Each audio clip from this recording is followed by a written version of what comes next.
Hello and welcome back to the weekly standings and predictions. We are starting to hit the home stretch for two sports, and we are getting underway for the NFL. Uh, So, we're going to once again start with Major League Soccer, because of course we are, and our top four who will be getting home games in the Eastern Conference has officially been unveiled to be Philadelphia, Montreal, New York City, and New York, where Bud Philly is currently the favorite to get the number one seed in the Eastern Conference.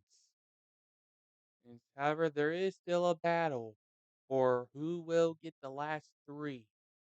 The currently holding these top three the 5 through 7 seeds are Cincinnati at 46 points, Orlando at 45, with tiebreaker over Miami at 45. That is a three-way tie because Columbus is on the outside looking in, sitting at number 8 with 45. And Charlotte is the only team remaining in contention with 41 points, which is a pretty strong start or to the expansion team when you think about it. And in the Western Conference, number one seed is safe within Los Angeles FC's hands with 67 points. Means the other three teams receiving home field advantage for the first round are Austin at 55 points, Dallas at 50 points, and the Los Angeles Galaxy at 47 points. Having also clinched a playoff spot is Nashville at 47 points. And it is still a battle between Portland, Minnesota, Salt Lake, and Vancouver for those last two spots. I will release an update video of when the final teams have been revealed, whether it be later this week or sometime next week when I do this again. But now let's move on to baseball, where the playoff picture is increasingly clear. Everything in the American League has been clinched. Securing the number one seed are the Houston Astros at 104 and 55. The New York Yankees has clinched the AL East and will be the number two seed in the playoffs at 97 and 61. Cleveland, however, they have to play in the wild card round down at 90 and 69. I mean, nice. We got two of those. Toronto is currently sitting firm at the fifth space, fourth, sorry. The first wild card at 90 and 69. Again, nice. The Mariners make it back to the postseason for the first time in 21 years at 87 and 71. There will be a wild card team. And the Tampa Bay Rays are still at it again at 86 and 73. As for the National League, we already know that the Dodgers and the Cardinals have clinched their respective divisions, with the former being 110 and 49 on pace to be the best record in baseball, and the Cardinals having to settle for playing in the wild card round. Currently leading the National League East are the Atlanta Braves with 100 wins for the season, and wrap up their they wrap up their regular season against the Marlins. The Mets are hoping to reclaim aim at 98 and 61. But if they get cocky, they're gonna start to disappear very quickly. San Diego is officially in the playoffs at 87 and 72. The final wild card spot is down to the Phillies and the Brewers. Winner gets in, the loser goes home. I will be making an update video about Thursday in regards to the playoff teams. So now let's go to the NFL. And oh boy, we had another week. For starters, I was wrong on both of my ties of the week. Packers narrowly escaped. The Eagles are the surprise as the sole undefeated team. Tua got hurt. There's so many different things going on here. The Browns lost to the Falcons, and the Cardinals have ended their losing streak to Carolina. The Seahawks won against the Lions, and the Vikings won on a double doink field goal in London. Talk about wow. So let's get our predictions out of the way here. Thursday night football, the Colts and the Broncos. Two teams who have apparently incompetent coaching. Matt Ryan versus Russell Wilson on different teams in a rematch. And from how long ago has it been now? Who knows? Oh, so there's gonna be a possibility these two teams suck, but one of them needs to win because of who I have settled later on. And I'm gonna have to go with the Colts in this situation. Moving on to our London game. The New York Giants playing the Green Bay Packers. The Packers are gonna win this game. And yes, they did struggle against a third string quarterback, but they were able to do what they can to get the job done. And I think they'll win their first ever London game. Moving on to the 1 o'clock on CBS. We start with the Titans going up against Washington. And the Titans are coming off of a win. And Washington is in free fall right now. They're in contention for the Tank Bowl. Oh, and I think the Titans continue to ride on their rebound. Next up, we have the Texans visiting the Jaguars. The Jaguars look much better than they have in seasons past. As whereas the Texans, yeah, they're sucking pretty bad. They're the only team without a singular win.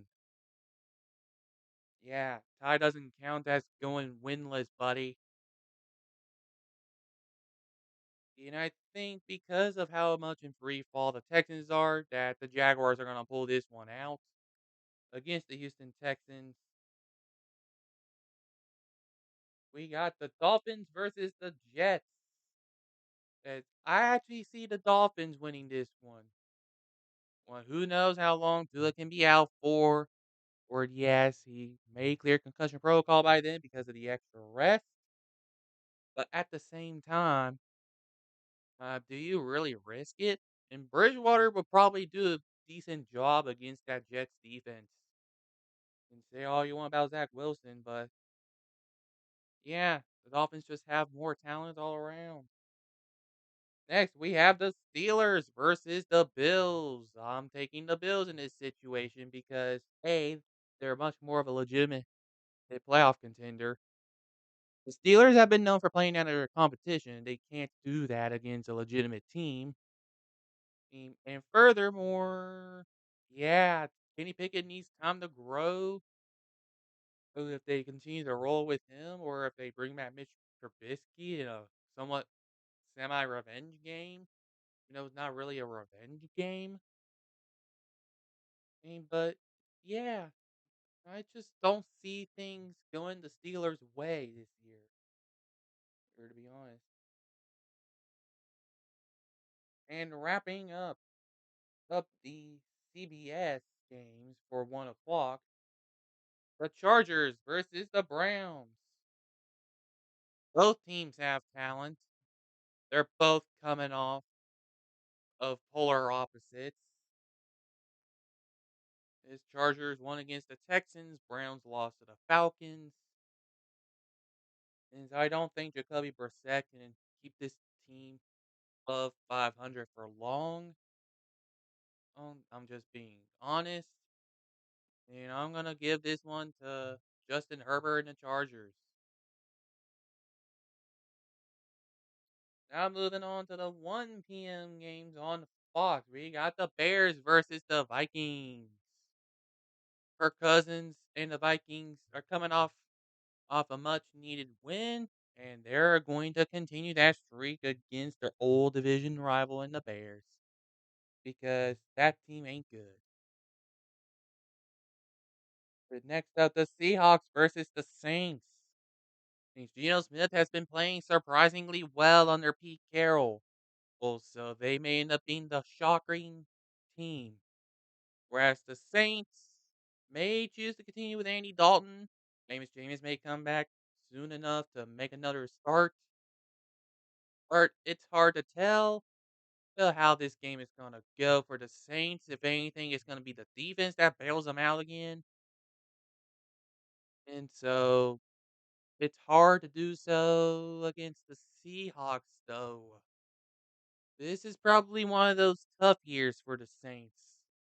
It's based on what we've seen. So I'm going to have to go with the Seahawks. So they get above 500. Next, we got the Falcons versus the Buccaneers. Apparently, Tom Brady got injured this game for some reason. Apparently, he got injured against the Chiefs, but he'll probably bounce back and actually play this game. It's in Tampa, so give me the Bucks over the Falcons. You can't trust the Dirty Bird. The Lions versus the Patriots.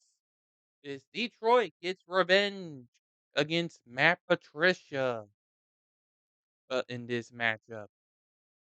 That's what I think is going to happen. That's what happens here. Here, the Lions get a win over the Patriots. Rounding out the CBS games at 4:05 p.m. We got the 49ers and the Carolina Panthers. Do the 49ers look better on paper? Yes. Does that mean they still have competent coaching? It depends on who you ask. Jimmy G is apparently not going to be losing his starting role. Well, for some reason, he doesn't have a reason to try to play. And given how things have been going for both teams, regardless of the outcome of Monday Night Football, I'm gonna declare this game to be my tie of the week. The both teams could easily lose this one. Jimmy G could potentially lose his job after the season as a result. Well, because of the Trey Lance thing. Carolina could be too far gone on and lose to where or they're forced to fire Matt Rule and put Ben McAdoo in as interim head coach. Those things are not going well for both teams this year. Coming into the late games on Fox, we got an NFC P chooser. Eagles versus Cardinals. It's gonna be in one of the late games to watch. Uh, the Cardinals, I know you're coming off of an impressive start, but I gotta choose my Eagles over you. You still have an incompetent play calling. Kyler Murray's the only reason why your head coach is getting bailed out all the time. Talent means nothing if you can't coach a game. That's just truth. And now let's move on to the Cowboys versus the Rams. Rams. So things have been going well for the Cowboys. Is if there's gonna be one thing that gets them winning this week, it's gonna be more due to the fact that the Rams offense looked weaker than before. Of course, as much as I hate to say it, I think the Cowboys are gonna end up winning this game. And, and say what you will, the only way the Rams gonna win their division is if it's gonna be another slugfest where the winner is like 8-8, 8, 9-8, maybe 8-9, nine kind of thing. Sunday night football, the Bengals and the Ravens. Bengals are on a hot streak right now, whereas the Ravens, well, yeah. So this one could potentially end in a tie, if I'm being honest. And I don't think I'm gonna go bold for the second week in a row. Or I'm gonna have to pick which team has to win. And I think that since this is in Baltimore, and again, the Ravens haven't had that good of a home game streak right now. Both of their wins were what on the road, which is odd. I'm still gonna pick the Ravens for Sunday Night Football, all against the Bengals. Well, I could still possibly flip flop before then. Wrapping up with Monday Night Football, the Raiders versus the Chiefs. Yeah, that's gonna be no contest. Chiefs win easily at home. There is no contest on that one. This is also I believe, the final week in which there are no teams on a bye. Yeah, yeah. This is the last week where everybody plays a game before the bye weeks start kicking in, and I just wanted to make sure of that. And so these are going to be my picks for week 5 of the NFL season. Like I said about the Ravens game, I could choose the Bengals if I so wanted to. Either way, one of these two teams are potentially, well, three, because it's a three-way tie. I could take the AFC North at 3-2, guaranteed, because two teams play each other. So there's that going for them. So these are gonna be my picks for Week 5 of the 2022 season, and that is where things are going to end. I'll see you guys back here for my October Ball baseball predictions.